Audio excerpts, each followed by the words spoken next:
Buenas noches, profesor. Buenas noches, ¿cómo están todos? Entonces, falta un minuto para el inicio de clases. Eh, vámonos poniéndonos a punto para iniciar esto.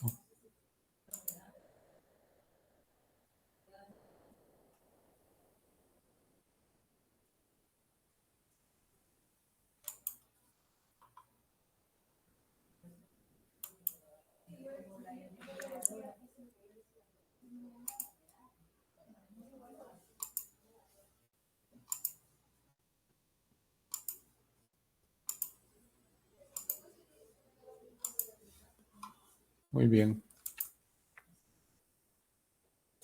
vamos a ver cómo nos sale. Hoy vamos a terminar de conversar sobre las encuadernaciones de los códices, ¿no? La clase anterior estuvimos viendo cómo se ornamentan, cómo se cosen y cómo se realizan. Me parece que, sí, no terminamos de ver el video, ¿no? Pero no sé dónde lo he puesto, no lo he podido recuperar.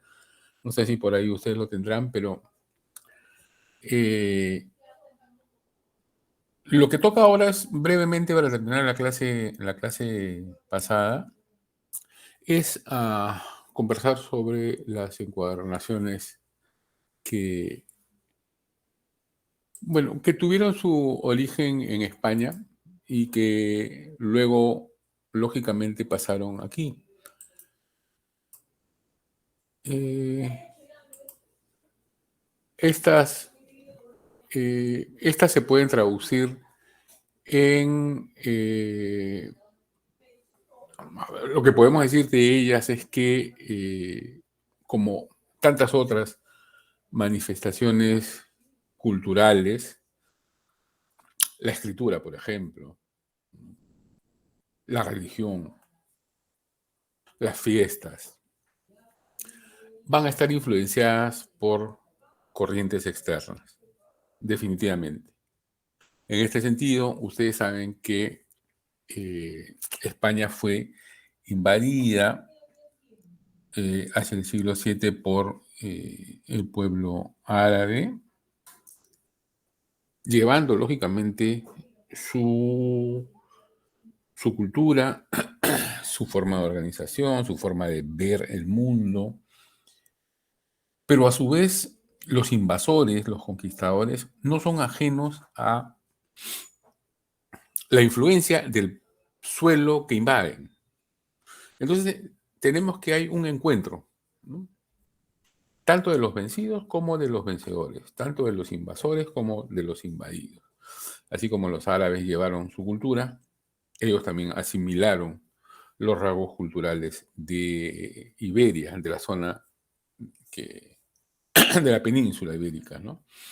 Entonces, en las encuadernaciones también se encuentran esto. En un primer momento aparecen las encuadernaciones de filiación mozárabe, que es una tradición cristiana dentro del territorio musulmán.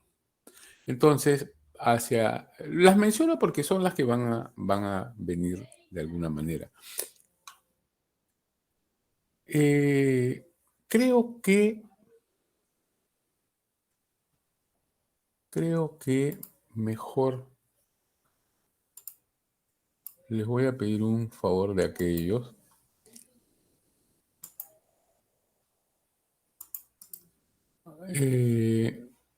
Lo que encontré es esto, que quizá siguiendo esa misma mecánica, ustedes van a hacerme nuevamente el gran favor de, de pasarlo. Perdón, un momento. Ujú. Caray.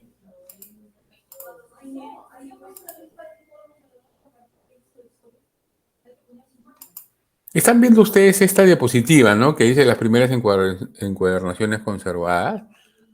Sí, profe. Profesor. Ya, muy bien. Sí, Entonces, profesor. lo que quiero hacer ahora es... Caray.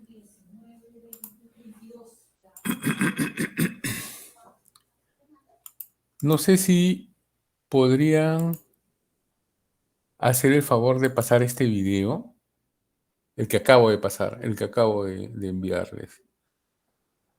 Tengo que dejar de presentar las diapositivas, ¿no? O no necesariamente.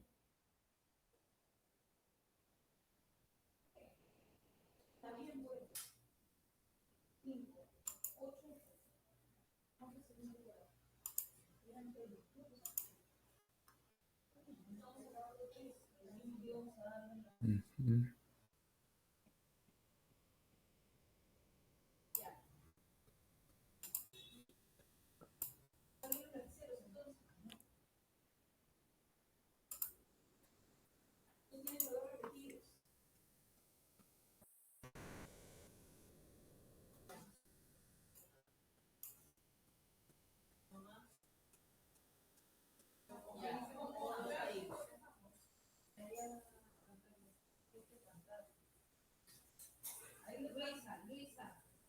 A ver.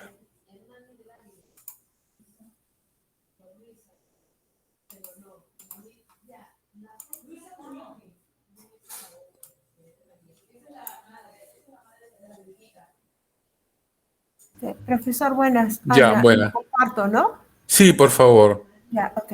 Desde el principio, si fuera tan amable. Ya, ok, comparto entonces. Ya, un ratito. Comparta y amplíelo. Y desde el principio, le agradezco.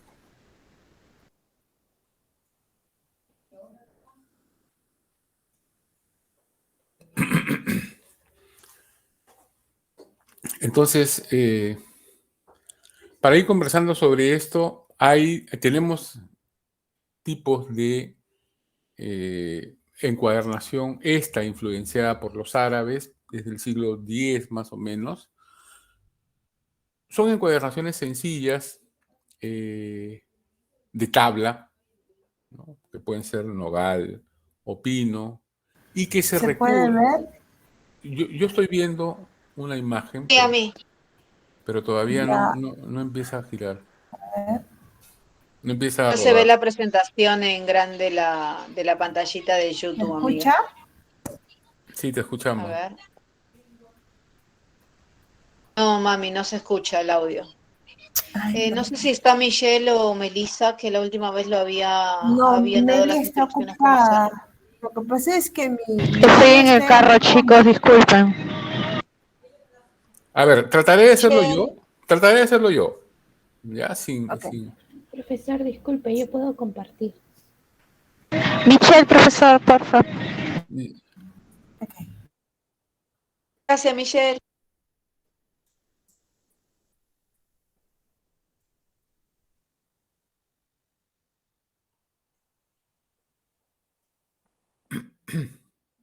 Gracias, Michelle. Muchas gracias.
Bueno, muchas gracias. Esto, esto de manera ligera hemos podido apreciar cómo los diversos estilos, tipos de encuadernación, eh, esto solamente en la ornamentación del códice, ¿no? Sustancialmente no varía la forma de costura, de unión de los cuadernillos y del corte de, de los folios. Pero, profesor, buenas noches. Buenas noches. Pero es como una evolución, ¿no? Un cambio que va teniendo los cuadernillos, ¿no? Definitivamente. Ajá, es una mejora, Eh, porque ahí va demostrando cómo van de una cosedura, una costura, a cómo va cambiando el empastado también, ¿no? Con el tema del Renacimiento ya se ve un empastado más ya de forma con otro Ujú, tipo, ¿no? sí, Y cómo también se dedican a poder darle esa prolijidad por encima para que se vea más linda, ¿no? La muestra. todo, Ajá, toda superficie va a sí. constituir en materia de arte, en soporte de arte, ¿no? En motivo para expresar corrientes eh, culturales, de pensamiento, de las sociedades que lo generan, ¿no? Las encuadernaciones mozárabes, por supuesto que van a llevar por ejemplo, sus concepciones del mundo. Ellos, no, por principio, no pueden representar al ser humano, al hombre. Entonces, por eso es que plasman lacerías, figuras geométricas, rombos, figuras entrecruzadas, ¿no? Eh, entonces, eso va a marcar claramente, no solo en la encuadernación, sino en la arquitectura, en el urbanismo, en la decoración de las casas, de los templos, ¿no? Aun cuando los templos sean, luego de la expulsión de los árabes, de los musulmanes del territorio español, los templos van a continuar con esa raigambre, ¿no? Los templos católicos. De ornamentación. Entonces, a eso me refería cuando decía que estas encuadernaciones eran básicamente ornamentaciones externas, ¿no? Entonces, que nos van a ayudar a reconocer el códice. Profesor, Lo mismo las encuadernaciones de tipo románicas que tiene sus variantes. profesor, disculpe. Sí, dígame. Al ver el video veo que la variante, la variable que hay es en el armado de las tapas, en el forro que se utiliza, es la diferencia que le va dando a la decoración, bueno, diferente tipo de como romántica o gótica. Claro. Sí, sí, así es. Ahí es sustancialmente donde se ve la evolución, como dijo nuestra compañera anteriormente, ¿no? Se ve la evolución de la sociedad, se ve la evolución de los gustos, del cuidado que se tiene hacia los códices, hacia la lectura, hacia... recuerden lo que dijimos la clase pasada, ¿no? Tener biblioteca daba prestigio a quien la tenía, ¿no? Las dimensiones de la biblioteca y los títulos que se conservaban en ella daban categoría a quien lo poseía, al individuo o a la familia que los poseía, porque decían mucho de su formación. decían mucho de sus inclinaciones, de sus preferencias, ¿no? Entonces, efectivamente, las tapas, como usted dice, reflejan esta evolución, ¿no? Y así, en cada momento de la historia, va a transformar su estilo. El rococó, el barroco, en el periodo barroco, por ejemplo, el barroco es una corriente de pensamiento muy, y digo de pensamiento porque no solo es artística, ¿no? Lo físico tiene su sustrato en lo intangible, en lo espiritual, en lo filosófico, si se quiere. Entonces, por eso se sostiene que el barroco, como muchas otras corrientes, pero sobre todo el barroco, eh, que no solo es un estilo artístico, sino es una forma de concebir la vida, de vivir, es una forma de expresión de una sociedad que se solaza en lo bello, en lo bueno, en lo armonioso, en lo sensorial, ¿no? Todo entra por los ojos. Y es tan fuerte que me atrevo a decir que hasta ahora nosotros somos barrocos en la forma de hablar, en la forma de comportarnos, en la forma de disfrutar, de celebrar, en todo, ¿no? Cualquier elemento que nosotros expresemos hoy, nuestro arte, nuestra cultura, es barroco, aunque muchos lo quieran negar, aunque haya sucedido una corriente neoclásica a fines del siglo XVIII y principios del XIX que trata de negar la corriente barroca, ¿no? Esta pervive. Y no solo estamos hablando de la ciudad, estamos hablando de, mejor dicho, no hablo de las ciudades, estoy hablando del corazón del Perú, en los Andes centrales. Si ustedes ven el comportamiento, los colores, la forma de su ciudad, de los pueblos, las calles, la ornamentación de los templos, sus fiestas, eso es absolutamente barroco. El pensamiento, ¿no? Entonces el libro, como una manifestación cultural también, va a asumir todas estas influencias externas y, cómo no, internas. Esa, en resumidas cuentas, es para redondear la clase que vimos la semana pasada. ¿Alguna cosa que conversar? ¿Alguna cosa que quieran tratar sobre el tema? ¿Alguna consulta o comentario? Es bienvenido. Profesor, buenas noches, profesor Buenas noches. Fernando. Según lo observado y según sus subtítulos, la portada ya te da un indicio, una sospecha, una evidencia de dónde fue elaborado. Pero esto se ha ido construyendo en el tiempo, ¿no es cierto? No sé si y cómo fue sucediendo por estos lares de América. Bueno. Si es que no lo he identificado en sus subtítulos. Gracias. Sí, gracias por el comentario. Muy buen comentario. Sucede que muchas de estas tapas se han perdido por la Constitución, no tanto por lo digo en los casos que conozco, no tanto por el cuero, por el forro, sino por la estructura de la tapa, por la madera. Se apolilla rápidamente y desaparece. Y esto afecta de alguna manera el cuero, que se va degradando y deteriorando.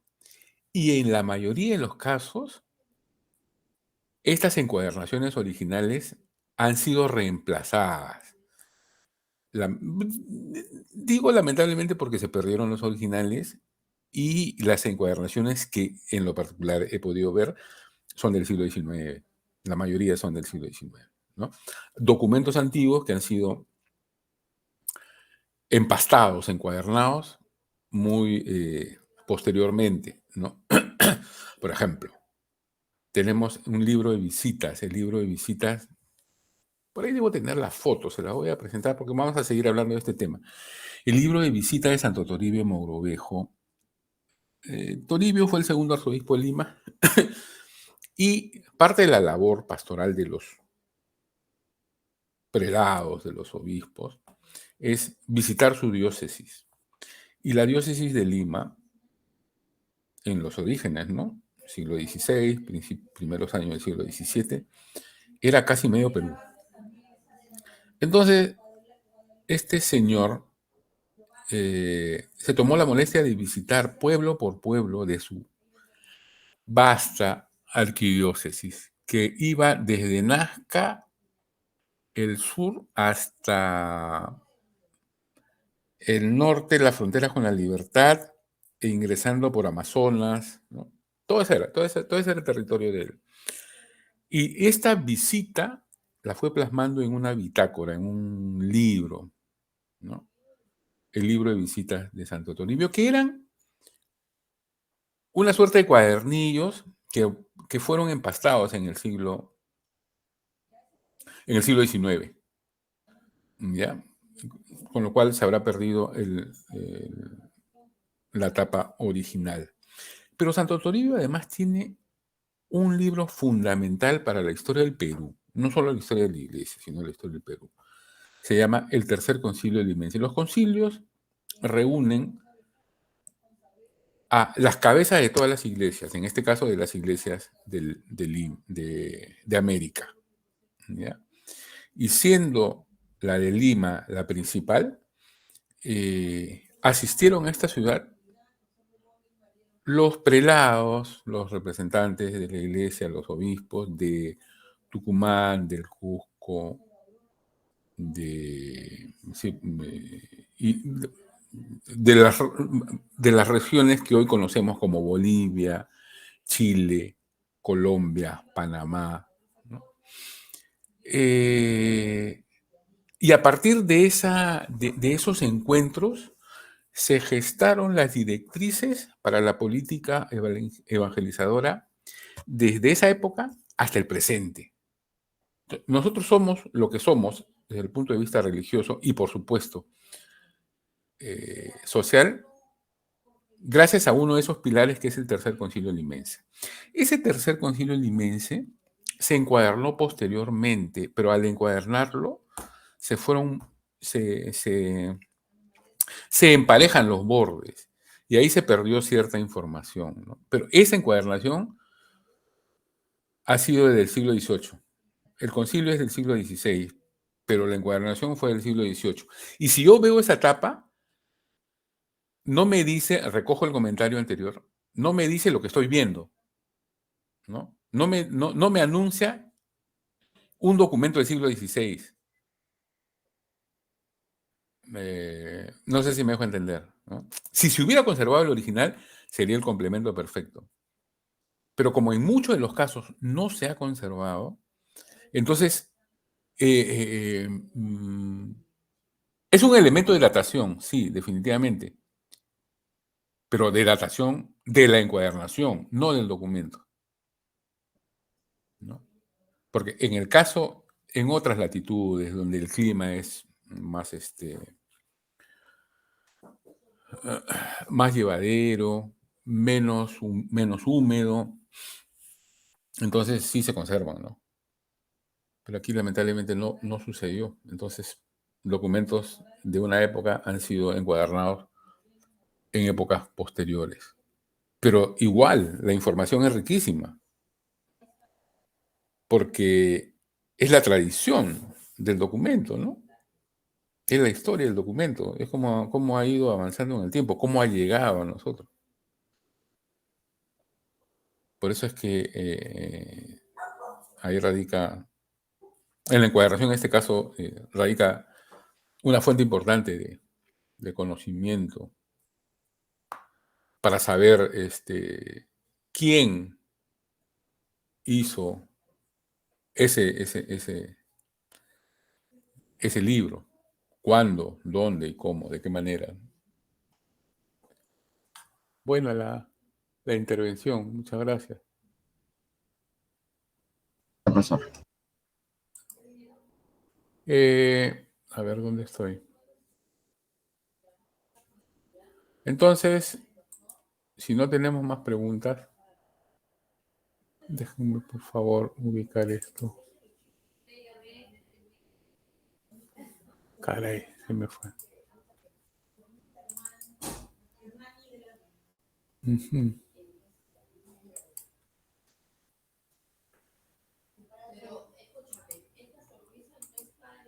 Entonces ahora, ay, perdón, jóvenes, perdón, no sé dónde he puesto esto. Caramba.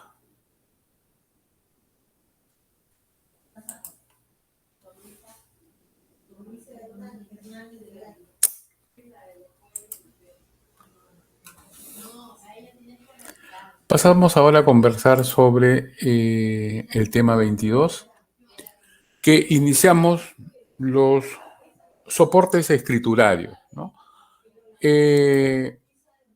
Cuando hablamos de soportes escriturarios, hacemos referencia a las materias donde donde se van a efectuar las escrituras. Efectivamente, las dos últimas clases hemos visto los códices, ¿no? Hemos conversado sobre los códices que, hablando mal y pronto, son los libros. Los libros están conformados por estos folios que en algunos casos son tablillas de arcilla desde Mesopotamia, rollos de papiro o cuadernillos de pergamino, hasta llegar a lo que se constituye finalmente en papel, ¿no? Pero, digamos, la historia de los soportes escriturarios se inician con los conocidos por nosotros y que de alguna manera han llegado, o sea, se han influenciado nuestro mundo, aunque descubiertos y desarrollados tan lejos, es el papiro, ¿no? El primero de ellos. Están viendo, ¿no? Están viendo estas diapositivas del papiro. Sí, profesor. Clase 22. Muchas gracias. Entonces, papiro es el nombre que recibe este tipo de soporte. Alude a la planta, alude al, entre comillas, papel o a la materia escritoria donde se ejerce, donde se aplica la escritura, ¿no? Y es precisamente elaborado, tenemos un video corto sobre eso, no es de nuestra amiga la carismática, se elabora a partir de una planta acuática que imagino todos ustedes conocen, ¿no? Esta planta también se llama papiro y es común en algunos, ahora ya se ha difundido mucho, he visto estos tallos en jardines acá en Lima por todos lados, ¿no? Será porque es un clima desértico, pero necesita bastante agua. Entonces, es común verlos en las cuencas mediterráneas, ¿no? Alrededor del Mediterráneo, especialmente en Egipto, en la desembocadura, en el delta y más arriba. Es un junco, básicamente, ¿no? El nombre, como dice aquí, ¿no? En egipcio antiguo, papiro quiere decir flor del rey. ¿Por qué hago esta referencia? Perperá, se pronunciaba así, perperá, en egipcio antiguo. ¿Por qué hago esta referencia? Porque de alguna manera también es una planta sagrada, que va a estar manifestada incluso en las columnas de los templos, ¿no? Entonces, a ver, fue muy utilizada para la fabricación de diversos objetos de artesanía, básicamente. Su uso principal fue la elaboración del papel para manuscritos, ¿no? Que también se denomina papiro. Pero ya les digo, se utilizaba para cestas, zapatos, ropa incluso, ¿no? Y muchas otros artículos. Pero el papiro como soporte de escritura se utilizó durante mucho tiempo, casi desde el descubrimiento de la escritura, ¿no? Estamos hablando de 4000 años antes. ¿Y por qué? Ustedes saben que la escritura se descubre casi en paralelo en Egipto y en Mesopotamia, ¿no? Casi en paralelo. Pero esto responde a necesidades, ¿no?, sociales. Este no es un curso, ustedes dirán, profesor, ¿qué me hace hablando de historia? Pero es una forma de comprender cómo esto ha llegado a nosotros. ¿Por qué nosotros no inventamos la escritura? Porque no la necesitamos. Teníamos otros recursos. Creo que esto lo conversamos en una de las primeras clases. Porque teníamos otro tipo de recursos. ¿Por qué los egipcios no inventaron los quipus? ¿No? ¿Por qué los mesopotamios no inventaron el signo payar de los moches? ¿Por qué no? Las circunstancias geográficas, las circunstancias sociales, ¿no?, exigen al hombre, determinan la evolución cultural de un hombre, ¿no? La respuesta que el hombre le da al medio y a sus circunstancias va a marcar el desarrollo de esa sociedad. En Mesopotamia y Egipto desarrollaron la escritura porque son sociedades comerciales también, donde hay mucho comercio, mucha transacción. Entonces, de alguna manera, tienen que ser unos registros estadísticos. Y así empieza la primera piedra. La diferencia entre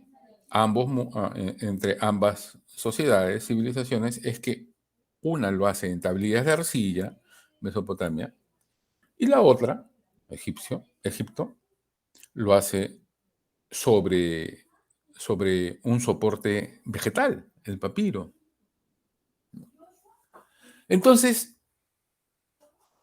son circunstancias distintas. Esta planta crece de manera natural, ¿no?, en el Nilo, en las cercanías, y, como les digo, no solamente se escribe sobre el papiro, sino también, en algunos casos, se alimentan de los tallos del papiro, ¿no? Por eso les decía que se utilizó durante mucho tiempo como materia prima para fabricar esta especie de papel. Estamos hablando casi desde la invención de la escritura en Egipto, ¿no? Es tan antiguo como la escritura. Estos tallos se cortan, como vamos a ver en el video, verticalmente en cintas, y estas cintas van a ser pegadas después unas sobre otras, ¿no?, alternando las fibras en verticales y en horizontales. Entonces, esta superficie luego es presionada, aplastada con una prensa para sacarle todo el líquido y todo el azúcar, ¿no?, porque si se seca se hace quebradiza.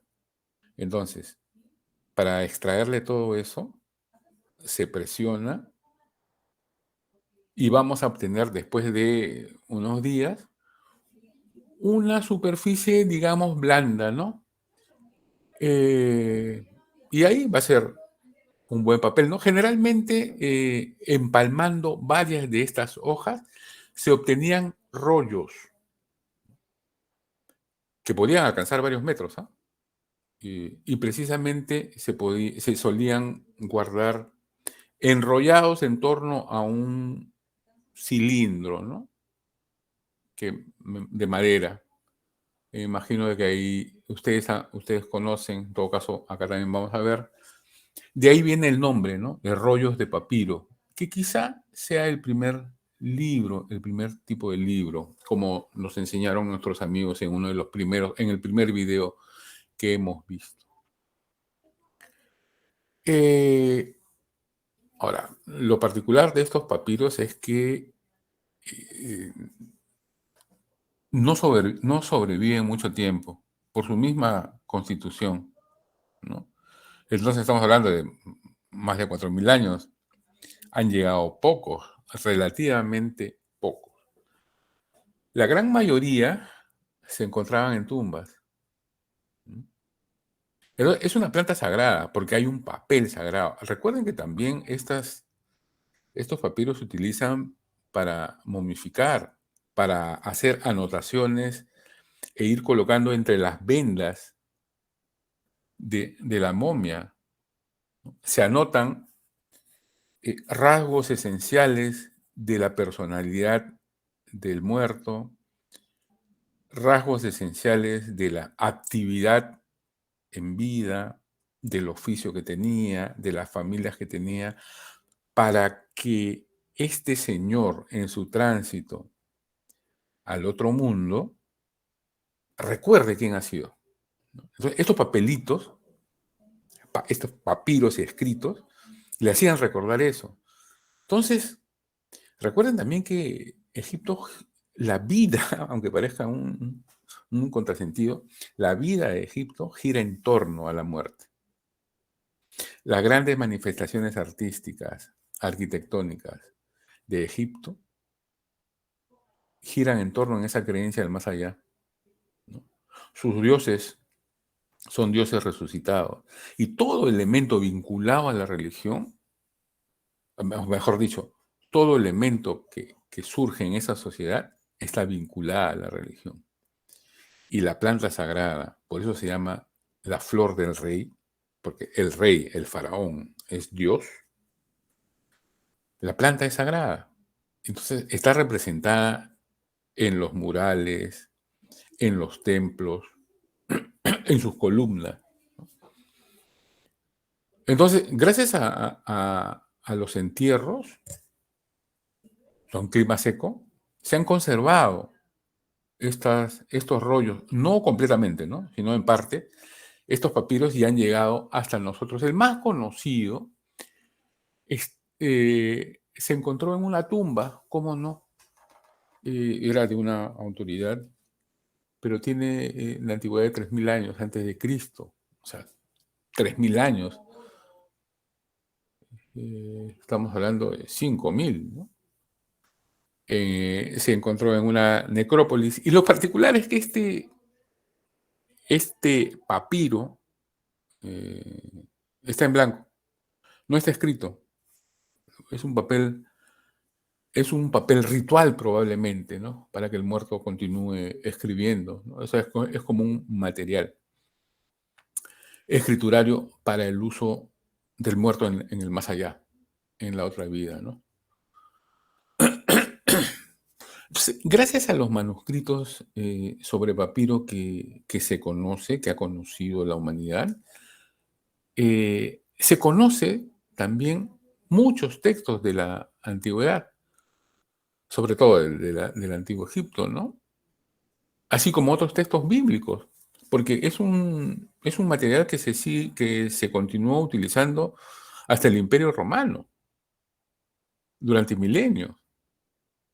Claro, convivió con otros materiales de escritura, pero se siguieron utilizando. Entonces, es un soporte que ha servido de mucho a la humanidad, porque ahí conocemos cómo. No sé si ustedes saben, pero es momento, que los grandes médicos y matemáticos del Imperio Romano tenían formación o tenían como maestros egipcios, tanto en Grecia como en Roma, ¿no? eran egipcios.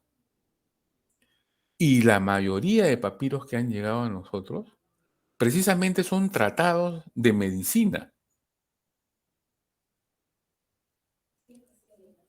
Entonces, es un conocimiento que ha llegado a nosotros y que ha servido de mucho a la humanidad, ¿no? Entonces, el proceso, ¿tienen alguna pregunta, alguna intervención, algún comentario hasta aquí? Sin ningún problema, ¿no? Pueden hacerlo. Entonces, yo menciono que hay textos bíblicos también que han llegado a nosotros a través del soporte de papiro, ¿no? Porque otras sociedades los han utilizado. Los hebreos, ¿no?, del Antiguo Testamento. Hay documentos que han llegado a nosotros en este material. El proceso para obtener el papiro, como les dije, es... No sé si ustedes han hecho, nosotros en algún momento hemos realizado un papiro artesanal, ¿no? Y de hecho, hoy se usa y los venden en algunos souvenirs, en unas tiendas de souvenirs, ¿no? Se utilizan como separadores de libros. Una cosa bien simpática. Entonces, cortan el tronco de la planta, como les dije, ¿no? Y se remoja durante unos días. Parece que cuanto más tiempo se remoja, el color va cambiando y el papiro se hace marrón. Entonces, se corta ese tronco en láminas finas y luego se pasa un rodillo en cada una de las láminas para eliminar, como les dije, todo el agua y el azúcar, ¿no? Y de esta manera se hace menos quebradiza, ¿no? Entonces, se van alternando láminas horizontales y verticales a modo de una malla, ¿no? A modo de una malla. Y se constituye de esta manera una superficie lisa. Se prensa esta lámina durante una semana para sacar todo el líquido y una vez seco ya está listo para su uso, ¿no? Entonces se utilizaba una tinta, vamos a tener clases sobre elaboración de tintas también, una tinta elaborada a partir de lo que se conocía como el negro de humo, que es una especie de hollín que se saca del carbón también, mezclada con cola y un poco de aceite también, aceite vegetal, de estos de cedro, ¿no? Entonces, la cara del papiro con las tiras horizontales era el anverso, es decir, donde se escribía. Ahí se realizaban las inscripciones. Las caras verticales quedaban atrás. Ahí no se escribía, ¿no? Porque en principio era casi translúcido. Si uno escribía por una cara, ya quedaba inutilizada la cara de atrás. Entonces se utilizaba de manera que las cintas horizontales podrían servir también como renglón, ¿no? En pocos casos se utilizaban ambas caras, ¿no? ¿Era posible borrar? Seguro que sí, pero me imagino que al borrarlo se podría deteriorar, ¿no? Normalmente se fabricaban rollos de unas 20 páginas, más o menos de 4 metros, un poco más, cada rollo, ¿no?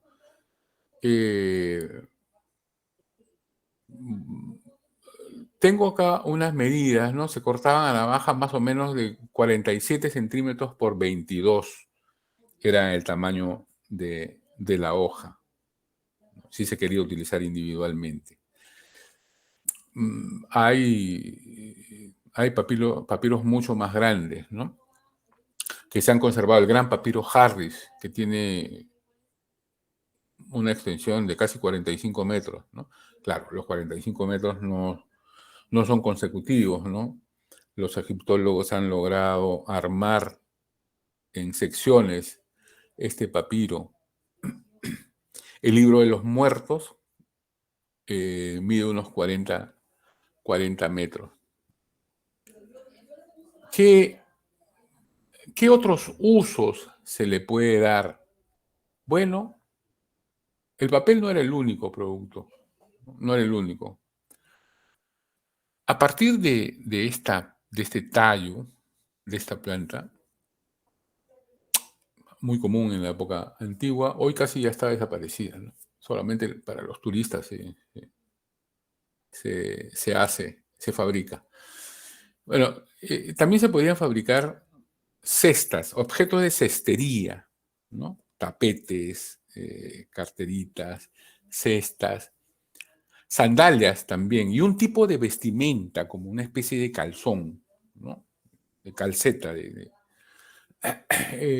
Incluso algunas embarcaciones pequeñas, otras embarcaciones, objetos rituales, y se consumía algunas veces las raíces y las partes del tallo, ¿no? Entonces también servía de alimento, ¿no? Estos también, como les dije, esteras, cuerdas, zapatos, velas de barco incluso, ¿no? Velas de barco. Y la parte más comestible era la parte interior, ¿no? Como una especie de caña de azúcar, ¿no? Se le sacaba el jugo, deshilachando la fibra. Como hasta ahora comemos la caña de azúcar, ¿no? Como mecha para cirios o lámparas de aceite también.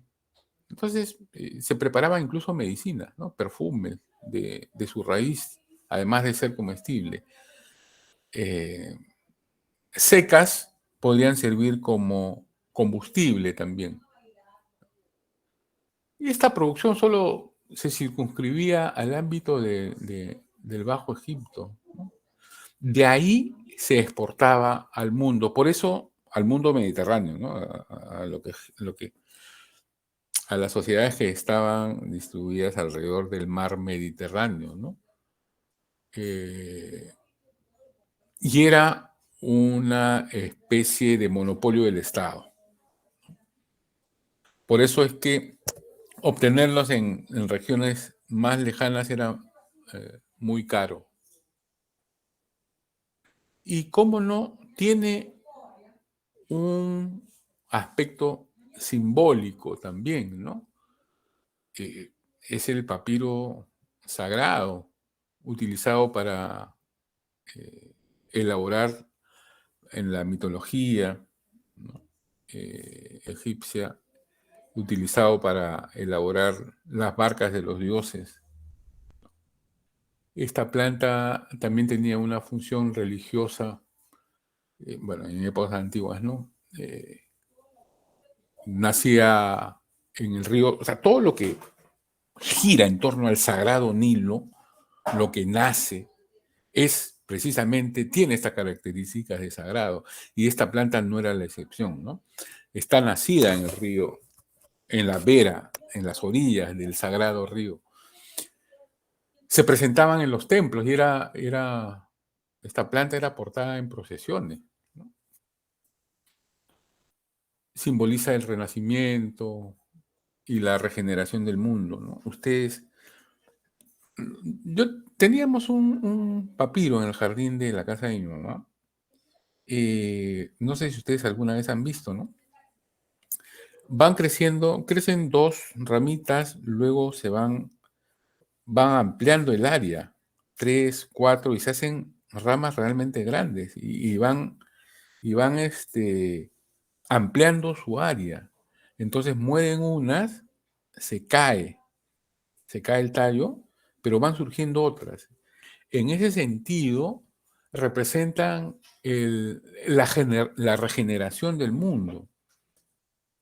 Y es la base fundamental de la religión egipcia, ¿no? El renacimiento, la regeneración. Uno no muere completamente, ¿no? Sino que su alma regresa, tiene otra vida. Entonces, esta planta pues, expresa puntualmente lo que la religión profesa, ¿no? Bueno, era un emblema del Bajo Egipto, de la zona del Delta, ¿no? Representa también a una diosa cuyo jeroglífico. El jeroglífico es una forma de escritura, es la escritura monumental, ¿no? La que está grabada en los templos, en los muros de las tumbas. La escritura eh, eh, hierática es la que, digamos, la cursiva, ¿no? La que se utiliza en el papiro.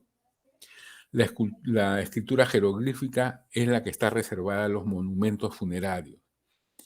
Entonces, en este tipo de monumentos funerarios, la escritura jeroglífica que representa la palabra, el concepto, no es como nuestro alfabeto, que juntando cada una de las letras se van conformando los fonemas. Aquí los gráficos representan por sí mismos un concepto. Entonces, en este sentido, la planta papiro representa una diosa, su fertilidad, su regeneración, ¿no? Prosperidad. Entonces, la planta es representada desde antiguo como símbolo de este Bajo Egipto, ¿no?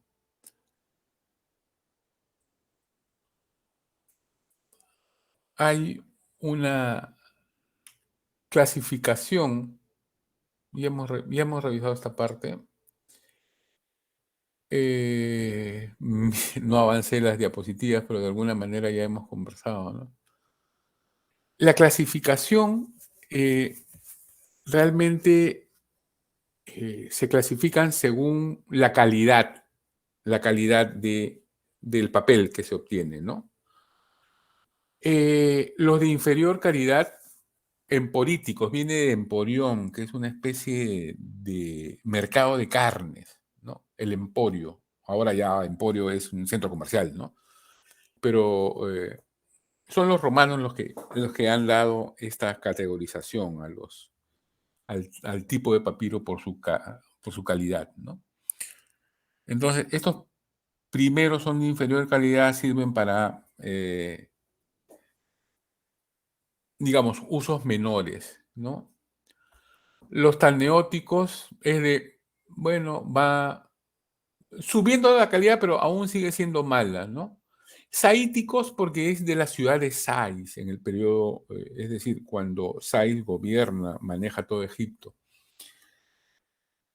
Se realiza con los sobrantes de la elaboración de otro tipo de papiros de mayor calidad. Los de media calidad, anfi es medio, anfiteátricos. Los fanianos, los de buena calidad, y así van avanzando a los de muy buena calidad. Finalmente, los de máxima calidad son los papiros dedicados a los textos sagrados, como el Libro de los Muertos, por ejemplo, ¿no? Entonces, esta es la planta, para los que no lo conocen, la planta del papiro. Crece en zonas pantanosas. Recuerdo que se tenía que echar bastante agua para que produzcan, ¿no? Y lo que se utiliza es el tallo. Este es el tallo para el papiro, para el papel, ¿no? Los demás componentes sirven para, pues, otras funciones, para hacer cestas, para comer, como combustible, ¿no? Y crecen en abundancia, pero se circunscriben, pues, en la antigüedad se circunscribían a esta zona del delta del Bajo Egipto, ¿no? Por eso es que mantenían el monopolio de la producción de este papel, porque la planta sagrada solo crecía ahí. Tenemos aquí el gran papiro de Harris. Estos se denominan así por la persona, el coleccionista que poseía el manuscrito, ¿no? El, eh, el gran papiro de Harris es el más grande que se conserva. Está en el Museo Británico. Como les dije, sus dimensiones son de 45 metros de largo y 45 metros de ancho. Su nombre se debe a que a un aficionado a la egiptología, ¿no? Recuerden ustedes que en el desde la invasión de Napoleón a Egipto, se promueve un gran interés por la egiptología, ¿no? Más aún con el descubrimiento de la expedición, de esta expedición que acompaña a los ejércitos napoleónicos, que descubren la piedra Rosetta, donde gracias al descubrimiento de esta piedra se puede interpretar, se puede leer la escritura egipcia, porque en esta piedra está los jeroglíficos, su traducción al griego también, ¿no? Entonces, gracias a eso es que se puede conformar un alfabeto de estos jeroglíficos, ¿no? Entonces, a partir de entonces, se empieza a producir a generar un gran interés por la cultura, por el estudio de la cultura egipcia. Hasta entonces era vista como todas las culturas, ¿ah? Como todas las culturas de esta naturaleza que no habían llegado al desarrollo de la cultura, entre comillas, occidental, ¿no? Europea. Todas las civilizaciones periféricas, por más adelantos que hayan tenido en el pasado, como la egipcia, eran vistas por debajo de los hombros, ¿no? Como civilizaciones estancadas que habían llegado pero a un alto desarrollo, pero que no habían logrado llegar más, que habían sido sometidas primero por los griegos, luego por los romanos, finalmente por los franceses, luego por los ingleses, ¿no? Entonces, las particularidades de estas civilizaciones eran tomadas como trofeos de guerra, ¿no? Como objetos que les daban cierta distinción a quienes lo poseían. Entonces, estos coleccionistas empiezan ya a tomar mayor interés científico a partir del siglo XIX. Entonces surgen estos aficionados, estos coleccionistas, como este señor Harris, que lo tenía en posesión, ¿no? Este gran papiro Harris es, podríamos decir, un archivo del Estado. Está escrito en columnas, como ustedes pueden ver acá, en hierático, que es la escritura corriente, digamos, ¿no? La que se utiliza para escribir documentos de uso cotidiano. Y se encuentran instrucciones para la mejor administración del gobierno, ¿no? ¿Y quiénes son los que trabajan esto? Los escribas, ¿no? Los escribas son, haciendo un acápite, los escribas tienen un rango superior dentro de la organización del Estado. En algunos casos son sacerdotes, ¿no? Tienen una situación privilegiada. De hecho, los entierros de los escribas son muy suntuosos y sus paredes, así como las tumbas de los grandes jerarcas, están ornamentadas también con este tipo de inscripciones, ¿no? Y se encuentran vasijas, cestas, diversos recipientes con rollos de papiro. Precisamente son los que llegan hasta nosotros. Entonces, el escriba es un personaje muy importante en la sociedad egipcia, ¿no? digamos que está en la jerarquía de la sociedad. Está bien considerado. Entonces, luego de este papiro, tenemos el papiro de Ebers, otro coleccionista, y se conserva en la Universidad de Leipzig, que data de 1550 a.C. Este, por ejemplo, es un tratado de medicina, de varias especialidades, ¿no? Higiene, ginecología. Miren ustedes, aquí están practicando la operación de la vista. Aquí, en el de extremo inferior derecho, es un parto, se está atendiendo un parto, ¿no? También es un texto completo de anatomía, tiene recetas médicas, o sea, como les dije, los egipcios tienen fama de ser muy buenos médicos, ¿no? Tanto para los griegos como para los romanos. Eh, y así hay una serie de otros papiros que se encuentran dispersos por el mundo, ¿no? Cada uno con sus características, pero en la mayor, en la mayoría de los casos trata temas médicos y trata temas también del más allá, como el papiro Aker, que es una versión de un fragmento del libro de los muertos, ¿no? Que no se conserva entero, lamentablemente, y no tengo imágenes, ¿no? Esta es la manera como se conserva un papiro, ¿no? En la, son los fragmentos del rollo, del gran rollo de papiro, y aquí abajo está la reconstrucción que han hecho los especialistas de él. Entonces, se puede reconstruir gran parte de lo que se dice, ¿no? De lo que dice ahí. Este es un gran avance, constituyó un gran avance para nosotros, ¿no? Para el conocimiento de la humanidad en general. ¿Tienen alguna pregunta hasta aquí?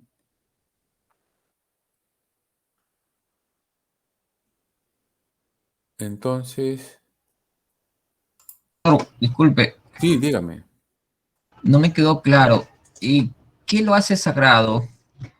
¿El Ah, papiro en sí mismo, el contenido, los dibujos, o es a un ver, desarrollo que va teniendo en el tiempo? sí, lo hace sagrado, gracias por la pregunta. Lo hace sagrado varios factores. En primer término, que es producto del Nilo. Ese ya es un regalo. Nilo quiere decir un regalo de Dios, ¿no? Nilo. Y al nacer en las orillas del Nilo, también es un Dios del mismo río. Eso ya lo hace sagrado.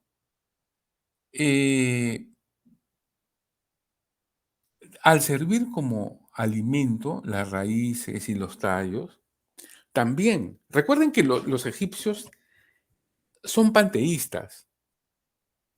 Todo lo que da la naturaleza tiene un sentido divino. Panteísta quiere decir todo es Dios, todo es divino, todo lo que viene, los ríos, la nube, el sol, la luna, la noche, la bóveda celeste, los cocodrilos, ¿cómo se llaman estos animales? El ibis, ¿cómo se llama este animal que parece un zorro que vive en el desierto?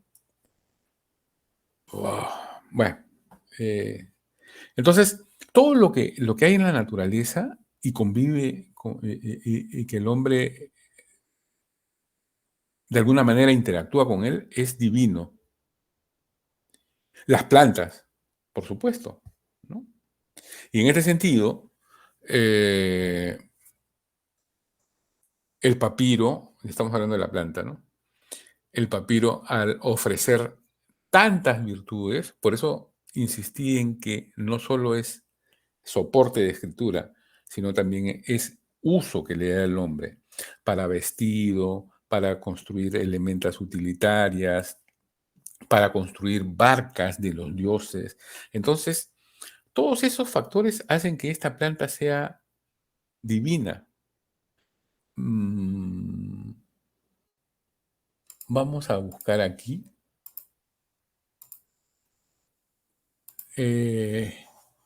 Todo esto hace de la planta... A ver, un segundo, por favor.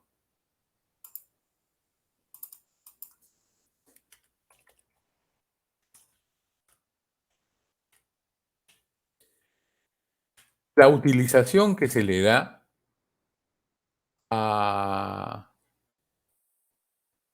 La utilización que se le da a la planta, luego ya en forma de papiro, ojalá que lo pueda compartir. En la momificación, por ejemplo, la momificación es un ritual sagrado, ¿no? Porque en principio los únicos que se momificaban eran las autoridades. Y este tratamiento era bastante complejo. Dentro de este tratamiento se utilizaban estas cintas de papiro tratadas adecuadamente. Se utilizaba el papel de papiro también para inscribir dentro de las cintas en contacto con el cuerpo del cuerpo que se iba a momificar. Como les dije hace un instante, en estos papelitos se escribían los rasgos principales de la actividad personal, de la actividad comercial, profesional del muerto, los nombres de sus familiares, para que todo le recuerde quién era, qué hacía de vivo, y que en la otra vida no sea un alma perdida, sino que recuerde. Y el papiro ahí juega un papel fundamental, ¿no? Gracias a estas virtudes y a esta utilización, en las procesiones se portaban estos papiros.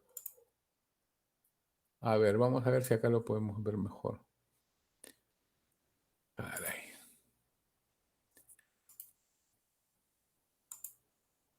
Entonces todo eso lo hacía sagrado. A ver.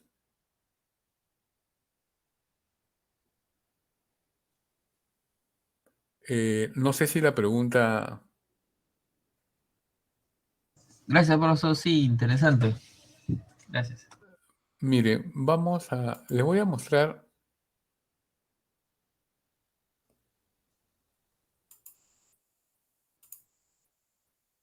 Caray. Lamento, no sé dónde... No sé cómo hacer para compartir una imagen. Bueno.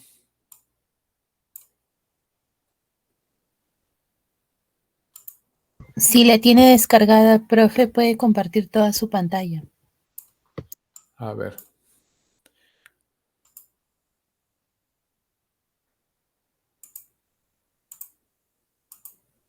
Acá está. ¿Pueden ver ahí?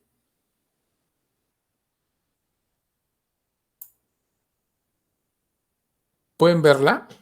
Sí, profe. Ya.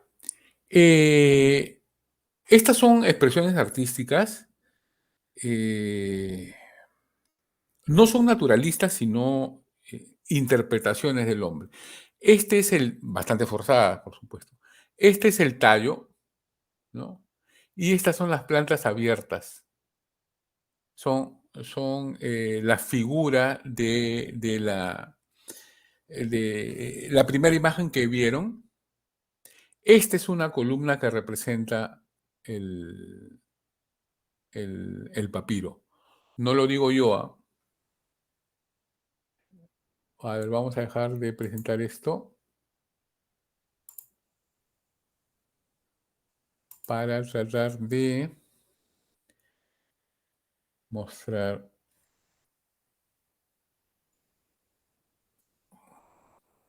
Bueno, lo cerré de casualidad, pero bueno. No sé si me dejé entender. Espero que sí.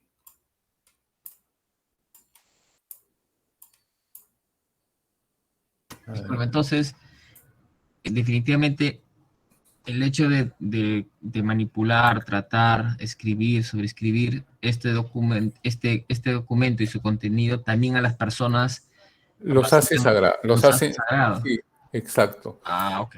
¿Pueden ver esto? ¿Pueden ver esa imagen? Sí, profe. Ahí está con mejor detalle, ¿no? Estos son dibujos de la arquitectura de estos templos, ¿no? Acá se ve mejor el tallo. El tercero, este, es el tallo cerrado, como el último también. El segundo es un poco abierto ya. O sea, son estados de la misma planta, ¿no? Que van generándose. ¿Esta pueden verla? Profesor, Sí, ¿no? profesor. No me pregunten cómo lo hice, pero me salió. Ahí se ve con mejor detalle, ¿no? Cómo la estilización de la planta sirve como soporte, en este caso columna, ¿no? Soporte del edificio, del templo. Y así en las procesiones también se llevaban esto, ¿no? Se portaban este tipo de plantas. Y como usted dijo, el oficio de escribano, en este caso, está manipulando una planta sagrada, está manipulando un producto sagrado.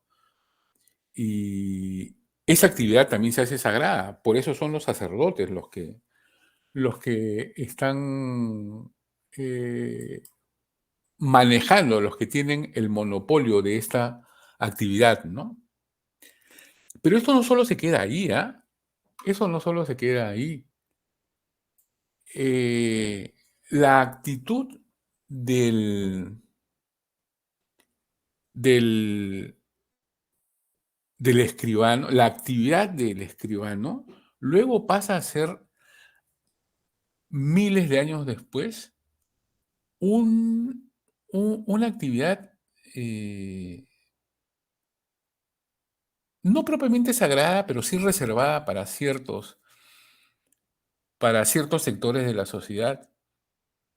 En la Edad Media, por ejemplo, los únicos que escribían eran los monjes, ¿no? Sacerdotes, que de alguna manera mantenían el conocimiento, mantenían la cultura viva dentro de sus complejos monacales, ¿no?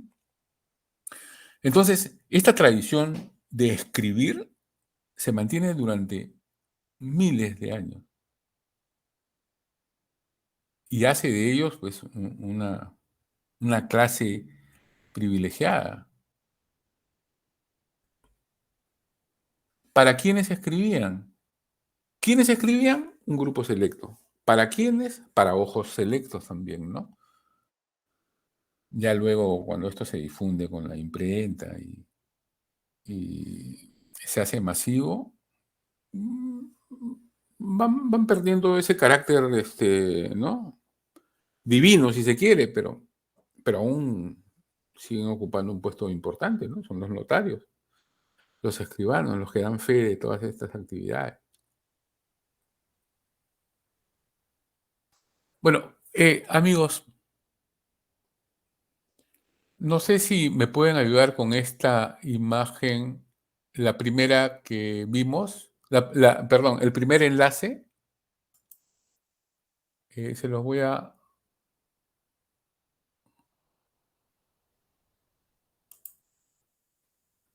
¿Pueden verla? Sí, profesor, se ve todo completo. No me pregunten cómo.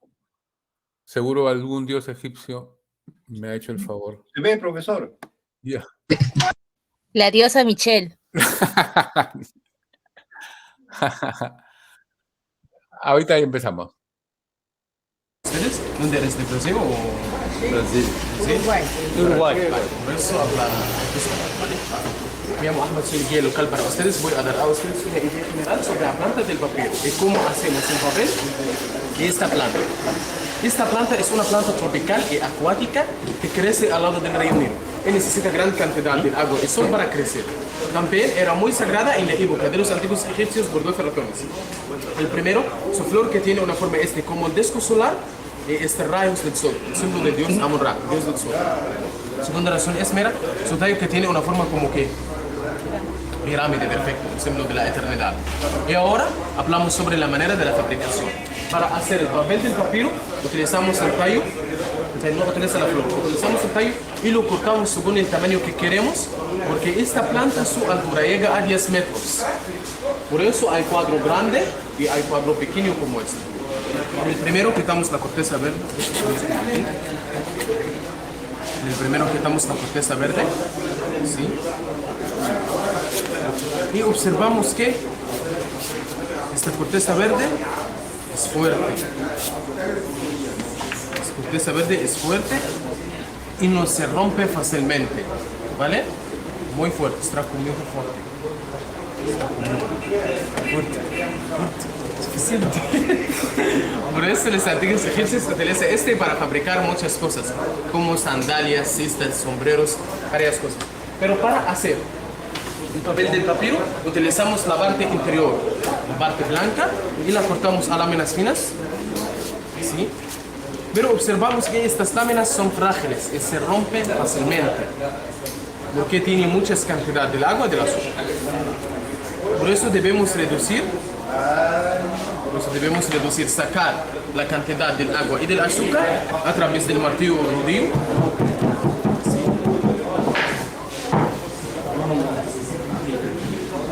Mira, notamos la cantidad del agua natural. De vez en cuando las moleras, Brasil, ¿es para qué?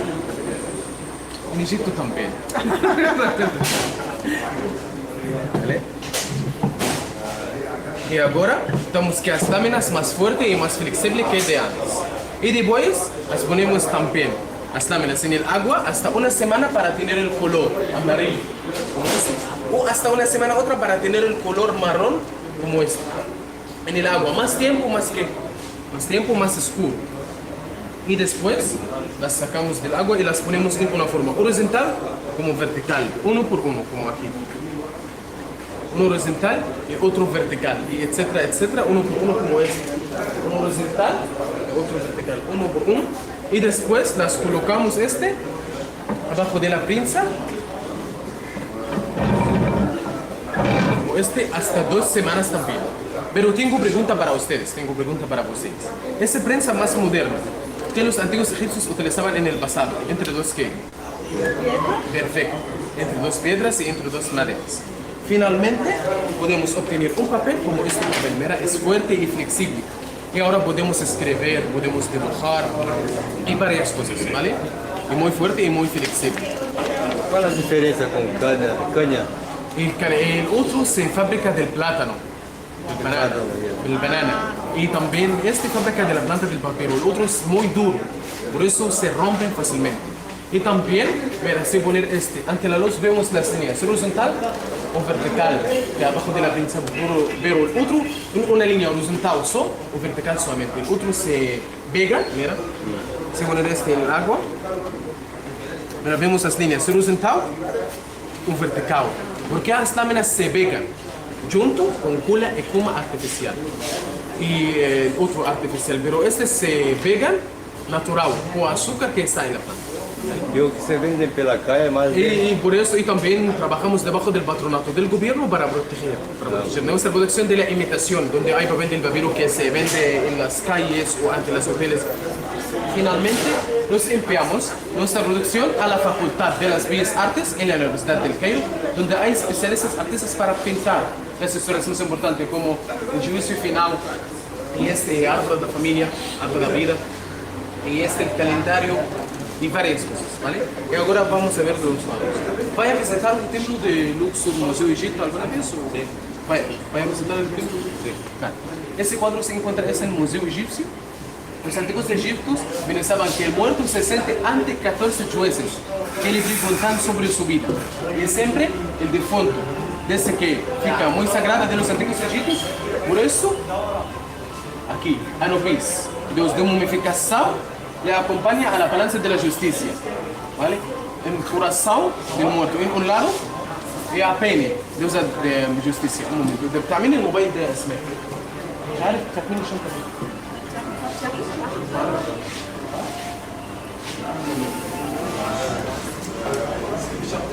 Disculpa, ¿vale?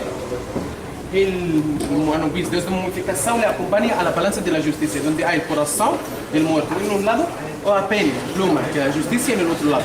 Su corazón pesa más que a pluma, significa el muerto fica mal o bueno. Mal, malo, perfecto.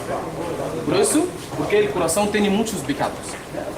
Por eso tú, Dios de sabiduría y la escritura, le ordena a este animal para comer el corazón del muerto y hace el muerto se para el infierno. Pero si apenas la justicia pesa más que el corazón, significa el muerto fica bom, por eso Oros se lleva a chave de la vida, y acompaña al muerto al paraíso. En el paraíso vemos Osiris desde el otro mundo. Y Dios del paraíso es delante de él a flor de loto. Somos de la morena, esa planta de papiro en símbolo de Bajo Egipto y a flor de loto en símbolo de Alto Egipto. Y detrás de él vemos dos mujeres. Isis, diosa de la belleza y del amor, junto con su hermana Neftis, diosa del amor. Y arriba vemos el ojo de Horus. El ojo de Horus aquí tiene asas, alada, para volar en el cielo como el alma, para darte la buena suerte, felicidad y varias cosas. El ojo de Horus. Horus es el Dios de protección, Dios de protección. Y también tiene la vela de justicia, también. Tiene la pluma de justicia. Y también tenemos una forma como esta, se llama árbol de la familia, árbol de la vida. Vemos aquí 5 pájaros que representan las 5 etapas de la vida. ¿Usted sabe 5 etapas de la vida? El nacimiento, infancia, adolescencia, juventud, madurez y vejez. Y notamos aquí 4 pájaros. Olhamos, ver de ese lado que representa amanecer, pero el quinto, ver de ese lado que representa anochecer. Y este amanecer y anochecer que representa de la eternidad. Y también se llama árbol de familia porque vemos aquí el pai, mãe y los meninos. También podemos escribir el nombre del pai, mãe y los meninos, círculo del árbol de familia, árbol de vida.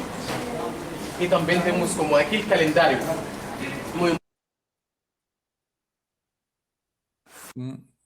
Muy bien. Muchas gracias, señorita Michelle,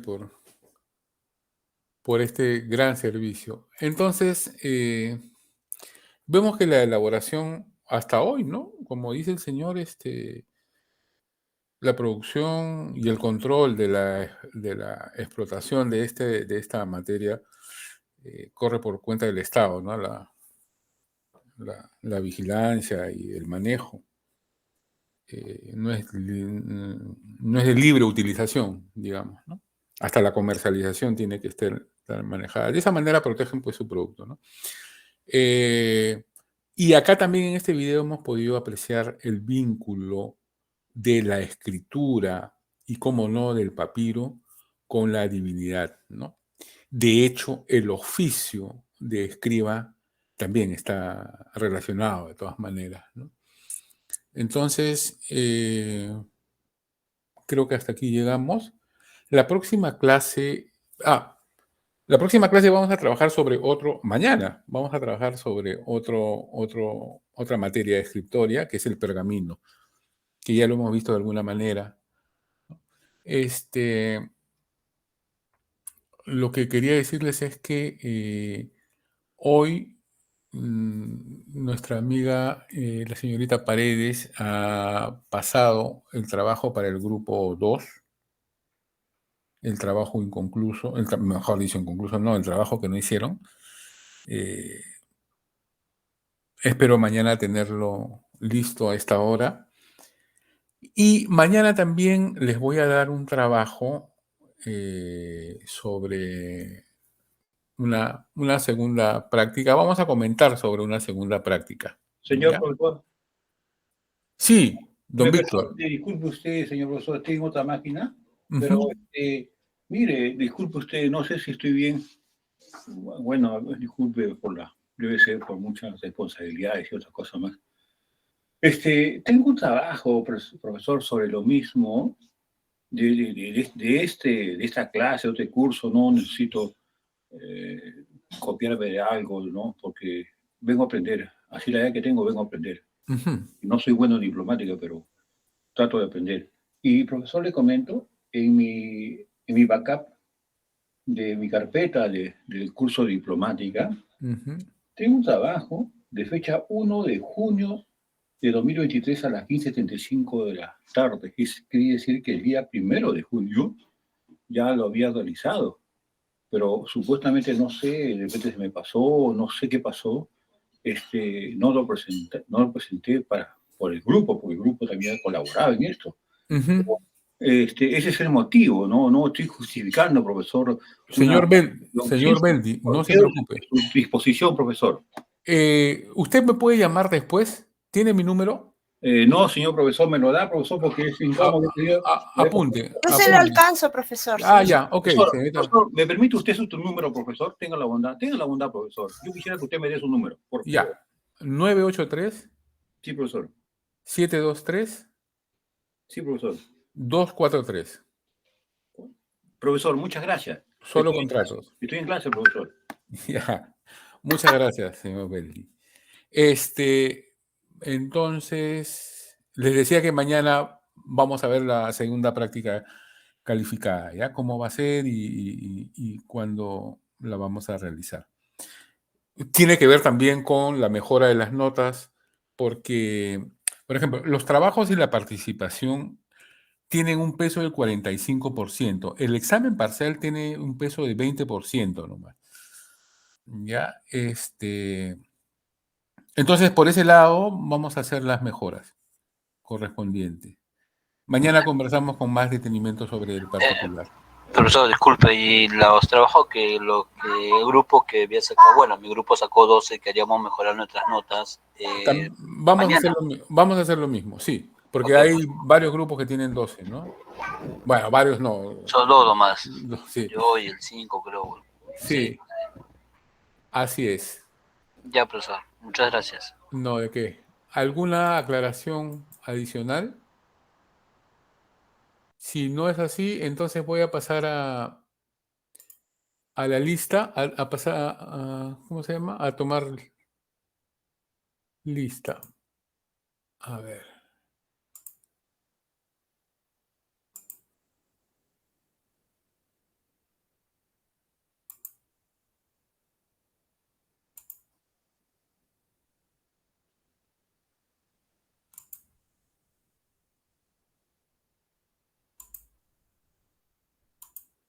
Este es el ciclo 23.1, ¿no es cierto?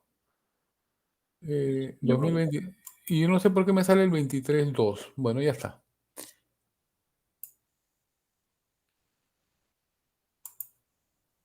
Aguirre. Profesor presente, buenas noches. Buenas noches. Agurto. Buenas noches, profesor Fernando. Buenas noches. Anchelia. Presente, profesor, buenas noches. Gracias. Ángeles. Buenas noches, profesor presente. Buenas noches. Aparicio. Buenas noches, profesor presente. Buenas noches. Atúncar. Buenas noches, profesor presente. Buenas noches. Beldi. Buenas noches, señor Beldi. Buen día. Buen día. Calderón. Profesor, buenas noches. Disculpe, la compañera la compañera Buen día se encuentra conectada, pero está teniendo problemas con su audio. Ok. Gracias. Señor Calderón dijo sí, ¿no? Presente, profesor. Calla. Presente, profesor, buenas noches. Buenas noches. Campos. Buenas noches, profesor, presente. Buenas noches. Capristano. Presente, profesor, buenas noches. Buenas noches, amigo. Córdoba. Presente, profesor, buenas noches. Buenas noches. Espino. Buenas noches, profesor, presente. Buenas noches. Gutiérrez. Buenas noches, profesor, presente. Buenas noches. Guamaní. Buenas noches, profesor, presente. Buenas noches. Lescano. Buenas noches, profesor, presente. Buenas noches. Mirano. Presente, profesor, buenas noches. Buenas noches. Muñoz. Presente, profesor, buenas noches. Buenas noches. Obando. Buenas noches, profesor, presente. Buenas noches, señor Obando. Pajuelo. Presente, profesor, buenas noches. Señor, buenas noches. Paredes. Buenas noches, profesor, presente. Parodi. Presente, profesor, buenas noches. Buenas noches. Ramos. Presente, profesor. Buenas noches, señor Sarmiento. Presente, profesor, buenas noches. Buenas noches. Simón. Buenas noches, profesor, presente. Buenas noches. Suárez. Suárez. Tirado. Buenas noches, profesor. Suárez, presente. Buenas noches, señor Suárez. Tirado. Velázquez. Buenas noches, profesor, presente. Velázquez. Sí, profesor. Zavala. Profesor, buenas noches, presente. Señor Zavala, buenas noches. Sea. Profesor, buenas noches, presente. Buenas noches, señorita. Zuni. Zuni. Entonces, no están Tirado ni Zuni, ¿no es cierto? No hay manitos por ahí levantadas, ¿no?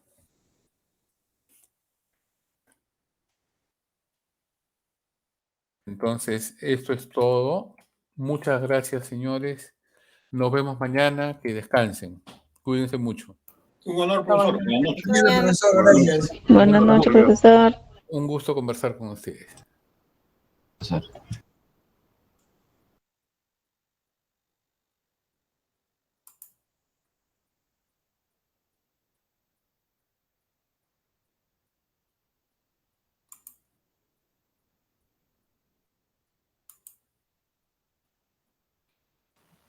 Profesor. Sí, señor Beldi. ¿Aló? No, lo que pasa es que se había conectado la compañera Zuni, pero creo que ya cerró esta. ¡Ay, caramba! Caramba. Voy a ver cómo hago para remediar eso.